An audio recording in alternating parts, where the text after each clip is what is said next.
केल्या, त्याचा GR तयार झाला, त्याच्यात काही बदल होते ते बदल आपण केले आणि तो GR देखील इश्यू झालेला आहे आणि त्यासोबत इतरही काही अनुषंगिक मागण्या होत्या, त्या सगळ्या मागण्या मंत्रिमंडळ उपसमितीने त्या ठिकाणी मान्य केल्या. मराठा समाजाला लाभ होईल आणि बोलतो काही करू नका. त्यामुळे एकूणच पहिल्यांदा तर मला श्री राधाकृष्ण विखे पाटील जे या मंत्रिमंडळ उपसमितीचे अध्यक्ष होते आणि मंत्रिमंडळ उपसमितीतील सर्व जे प्रमुख नेते आहेत त्या सर्वांचं, आमच्या मंत्र्यांचं अतिशय मनापासून अभिनंदन करायचं आहे की त्यांनी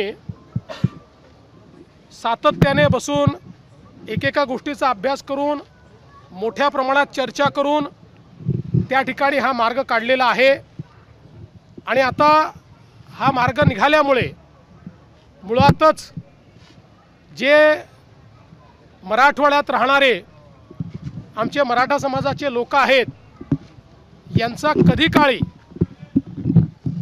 त्यांच्या रक्तनात्यातल्या कोणाचाही कुणबी म्हणून उल्लेख झाला असेल तर त्यांना आपल्याला नियमाने ते सर्टिफिकेट देता येतं आणि हैदराबाद गॅझेटियरमुळे अशा प्रकारची नोंदी शोधणं हे सोपं होणार आहे आणि त्यातनं फॅमिली ट्री एस्टॅब्लिश करून अशा प्रकारचं आरक्षण देता येणार आहे. म्हणजे एकीकडे ज्यांना अशा प्रकारचा पुरावा मिळेल त्या सगळ्यांना ते आरक्षण मिळेल आणि जी OBC समाजात भीती होती की सरसकट सगळे अशा प्रकारचं आरक्षण घेतील आणि ज्यांच्याकडे पुरावा नाही तेही आरक्षण घेतील आणि इतरही समाजाचे त्याच्यामध्ये घुसण्याचा प्रयत्न करतील,